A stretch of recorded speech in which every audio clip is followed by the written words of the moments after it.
وہ ایک مشہور ایتھیسٹ ہے، وہ پتہ نہیں کیا کیا بیچارہ کچھ نہ کچھ کہتا ہی رہتا ہے. ابھی میرے خلاف ایک کلپ بنایا انہوں نے، اس میں اس نے کہا کہ یہ مولانا صاحب جو ہے نا، میں نے کہیں وہ جو بل تھا نا سینٹ میں جو پاس ہوا ہے خواتین پہ تشدد، بچوں پہ تشدد کے خلاف بل، اس بل کی مخالفت کی ہے میں نے. سب نہیں کی ہے، جتنے بھی عقل مند لوگ ہیں. اور خلیل الرحمان قمر جو ڈرامہ نگار ہے، اس نے بھی بڑی شدید مخالفت کی ہے، بڑا خاندانی کام کیا. تو محترم نے فوراً کلپ بنا دیا کہ دیکھو یہ لوگ اس بات کی گویا ترغیب دیتے ہیں کہ عورتوں کو اور بچوں کو مارنا چاہیے. اور اے بھائی، کسی بل کی مخالفت کا مطلب یہ نہیں ہوتا کہ اس بل میں ہر شک کے ہم خلاف ہیں اور ہم لوگوں کو ترغیب دے رہے ہیں کہ اس کی مخالفت کرنے کا مطلب ہے کہ اس کے الٹ چلنا شروع ہو جاؤ. ٹھیک ہے نا، اس کے الٹ چلنا شروع ہو جاؤ. اسلام نے عورت پر ہاتھ اٹھانے کی 5 شرطوں میں اجازت دی ہے. دوسری بات یہ کہ جب آپ قرآن کی آیت اجازت دی ہے، ترغیب نہیں دی ہے، وہ بہت کم صورتوں میں. ترغیب کس بات کی دی ہے؟ جو نبی صلی اللہ علیہ وسلم نے اپنے عمل سے 9 بیویاں رکھی ہیں، زندگی میں کبھی کسی ایک پر بھی ہاتھ نہیں اٹھایا. حتیٰ کہ حضرت عائشہ فرماتی ہیں کسی عورت پہ، کسی خادم پہ بھی زندگی میں کبھی ہاتھ نہیں اٹھایا. یہ ترغیب ہے. یہ کیا ہے؟ یہ کوئی گورا کر کے دکھائے، کوئی ایتھیس کر کے دکھائے. بتایا ہے کہ لائف اسٹائل یہ ہونا چاہیے. انس ابن مالک کہتے ہیں میں نبی کا خدمت گزار تھا، 10 سال مجھے خدمت کے طور پر نبی کے حوالے کیا گیا. اللہ کی قسم 10 سال میں ایک دفعہ مارنا تو دور کی بات، ڈانٹا بھی نہیں. ایک دفعہ آپ کا کوئی ملازم ہو، 10 سال میں ایک بار بھی نوبت نہ آئے کہ آپ اسے ڈانٹو. آج دنیا میں کسی کے باپ کے پاس بھی اتنا ظرف ہے؟ وہ باپ کا لفظ اب چڑھ گیا میری زبان پہ، وہ جو باپ پہ بن گیا تھا نا کلپ. کہیں ہے کسی کے پاس اتنا ظرف؟ بولو بھائی. 10 سال بڑا عرصہ ہوتا ہے. فرماتے ہیں مجھے کوئی کام نبی نے میرے ذمے لگایا اور میں نے نہیں کیا تو نبی نے کبھی یوں طنز نہیں کیا کہ یہ کیوں نہیں کیا. اور کوئی کام نبی نے مجھے منع کیا ہو اور میں نے کر لیا تو نبی نے ایک دفعہ بھی یہ نہیں کیا کہا کہ کیوں کیا. کر لیا ٹھیک ہے، نہیں کیا تو بھی ٹھیک ہے. کتنا بڑا ظرف. ہم صرف قرآن کو حجت نہیں مانتے، قرآن خود کہہ رہا ہے لقد کان لکم فی رسول اللہ اسوۃ حسنہ. قرآن پر عمل کون کر کے دکھائے گا؟ نبی. تو قرآن کہہ رہا ہے کیسے عمل کیا، یہ نبی سے سیکھنا ہے. تو صرف قرآن کی آیت کوٹ کر دینا کہ قرآن مرد کو اجازت دے رہا ہے بیوی پہ ہاتھ اٹھانے کی، اور نبی کی سیرت کو درمیان سے ہٹا دینا، تو یہ آپ آدھا اسلام پیش کر رہے ہو، آدھا کیا کر رہے ہو؟ غائب کر رہے ہو. پورا اسلام تو نبی کی سیرت کو مل کے پتہ چلتا ہے. اور یہ جو قرآن میں آیت ہے نا وَضْرِبُوهُنَّ، کہ شرارتی عورت اگر باز نہ آئے، بیوی شرارتی ہو، ظاہر ہے شرارتی کے بارے میں ہے نا، یہ شرارتی عورت اگر قابو میں نہیں آ رہی تو قرآن اس کا حکم بیان کر رہا ہے کہ پہلے اسٹیپ میں اسے سمجھاؤ، دوسرے میں بستر الگ کر دو. یہ دنیا میں کسی مذہب میں ہے؟ تیسرے اسٹیپ میں وَضْرِبُوهُنَّ، ان کو مارو. اور یہاں آرڈر جو ہے نا مارو، امر یہاں اباحت کے لیے ہے، وجوب کے لیے نہیں ہے. یعنی امر کا جو صیغہ ہے نا، صیغہ تو آرڈر کا ہے کہ کرو یہ کام. لیکن جو عربی گرامر جانتے ہیں انہیں پتہ ہے کہ قرآن میں بہت سارے آرڈر اجازت کے معنی میں استعمال ہوئے ہیں. جیسے قرآن میں آتا ہے وَإِذَا حَلَلْتُمْ فَاصْطَادُوا، اے ایمان والو جب تم احرام کی حالت میں ہو تو شکار مت کرو، جب احرام سے نکل آؤ تو شکار کرو. تو آپ نے کبھی حاجیوں کو دیکھا احرام سے نکلتے ہی توپیں ہاتھ میں بندوقیں لے کے جنگل چلے جاتے ہوں؟ نہیں آ رہی بات. کبھی دیکھا آپ نے حاجیوں کو؟ اب آپ کے حاجی صاحب ہیں، وسیم بھائی حج کرنے کے لیے گئے. وسیم بھائی کہاں گئے؟ حج کرنے. فون کر کے پوچھا آپ نے بھائی وہ میں بھائی ابھی عرفہ کے میدان میں ہوں، احرام میں ہوں، حج کر رہا ہوں میں، اور اللہ کا شکر ہے بالآخر میں رمی کر کے احرام سے وہ عرفہ کے میرا حج پورا ہو گیا، اب میں احرام سے میں نے قربانی کر لی ہے، اب میں سر منڈا رہا ہوں اور احرام سے نکل رہا ہوں. اب وہ احرام سے نکلے، اس کے بعد طواف زیارت کے لیے انہوں نے ارادہ کیا چلو اپنے ہوٹل میں چلتے ہیں، آرام کرتے ہیں، اب ہم طواف کریں گے. اب آپ قرآن پڑھنا جانتے تھے نا، آپ کو کیا آتا ہے؟ قرآن. آپ نے جناب فون کر کے کہا کہ حضرت احرام سے باہر نکل آئے؟ اس نے کہا الحمدللہ سر منڈا لیا میں نے، احرام سے باہر آ گیا ہوں.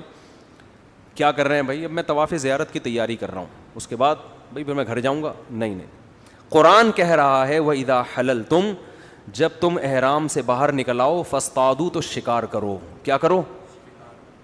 شکار کرو. سمجھ رہے ہو؟ لہذا ایک بندوق میں بھجوا رہا ہوں, جیسے ہی وہ آپ کو ملے, یا وہاں تو اجازت نہیں ہے بندوقوں کی, غلیل سے کرو. قرآن نے یہ تو نہیں کہا نا بندوق سے کرو, غلیل سے بھی ہو سکتا ہے. آج تک کسی حاجی کو دیکھا حج کے بعد کیا کر رہا ہے؟ شکار کرتے ہوئے. کیا پوری امت کا اجماع ہے؟ صیغہ آرڈر کا ہے, مگر یہاں آرڈر اجازت دینے کے لیے ہے, لازم کرنے کے لیے.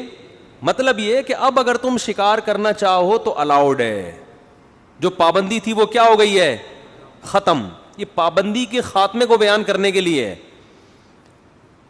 قرآن میں آتا ہے اے ایمان والو, اذا نودی للصلاة من یوم الجمعۃ فاسعوا الی ذکر اللہ, جب جمعے کی اذان ہو جائے تو تجارت چھوڑ دو, کاروبار بند کر دو, اور کہاں؟ اللہ کے ذکر کی طرف دوڑو, مسجد میں آؤ.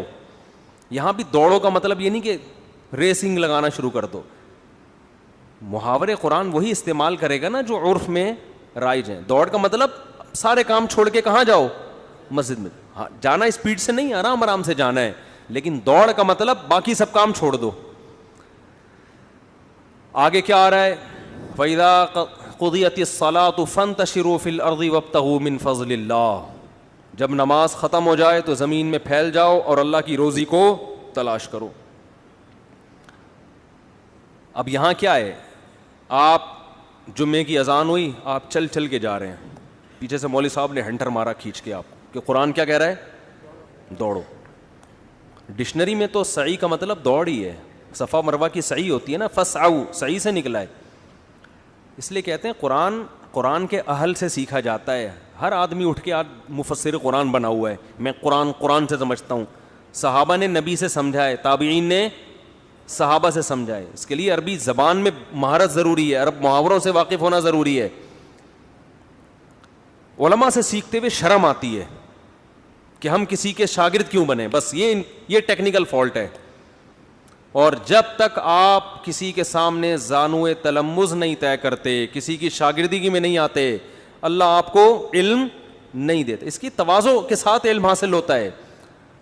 یہودی اسلام پر ایمان لے آتے, ان کے لیے بڑی رکاوٹ تھی, ہمیں محمد صلی اللہ علیہ وسلم کے سامنے سر کو تسلیم کرنا پڑے گا.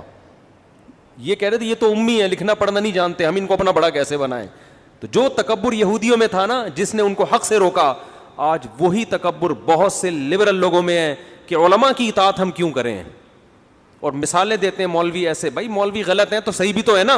آپ علاج کے لیے اپنے آپ کو ڈاکٹروں کے حوالے کرتے ہو کہ نہیں کرتے؟ تو ڈاکٹر میں 2 نمبر بھی ہیں, لیکن 1 نمبر بھی تو ہے نا. یا خود ہی پیٹ کاٹ کے اپنی سلائی ولائی کر کے گردے کی پتھری نکال لیتے ہو, تو وہاں تو شرم, وہاں تو آپ کو کبر محسوس نہیں ہوتا, وہاں مان لیتے ہو بھائی انہیں آتا ہے ہمیں نہیں آتا.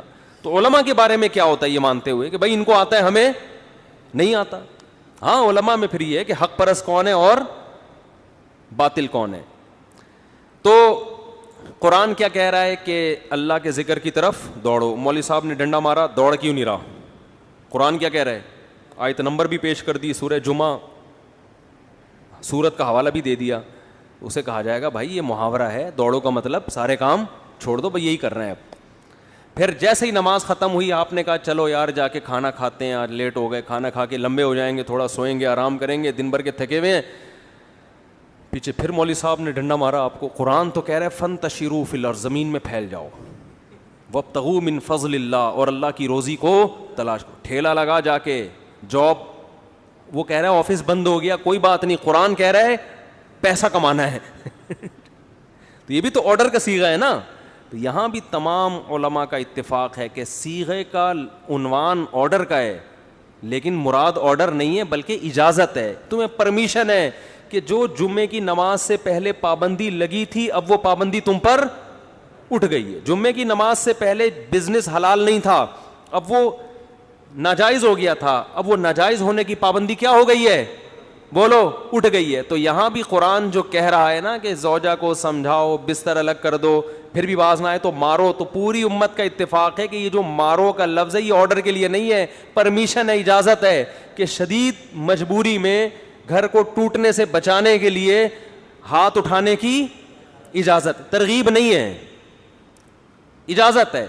اور وہ مخصوص صورتوں میں اجازت ہے. اس میں حکمتیں کیا ہیں اس پر میں کئی دفعہ بیان کر چکا ہوں, دوبارہ نہیں چھیڑوں گا اس ٹاپک کو میں. لیکن نارملی یہ کوئی پسندیدہ کام نہیں ہے. نبی نے 9 زوجات کو رکھ کے ایک پہ بھی نہیں کبھی ہاتھ اٹھایا. اور نبی نے فرمایا یغلبن الکریم, عزت دار آدمی پر اس کی بیوی حاوی ہوگی, اور پورا کنٹرول اگر کرو گے تو لئیم کمینہ پن دکھانا پڑے گا, ہے نا, برا بننا پڑے گا, اخلاق کو خراب کرنا پڑے گا. تو کوئی بات نہیں, تھوڑا سا اس کا غلبہ برداشت کر لو.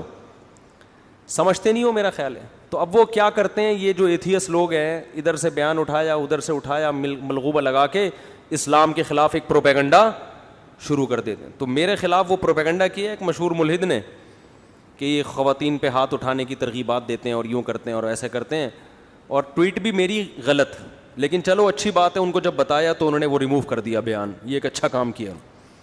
تو خیر میں یہ عرض کر رہا تھا کہ میں ان کے خلاف اس لیے زیادہ ہوں کہ فیوچر میں 2 ہی نظریے باقی بچیں گے, یا تو اسلام یا ایتھیزم. کوئی مذہب نہیں ہے, کوئی خدا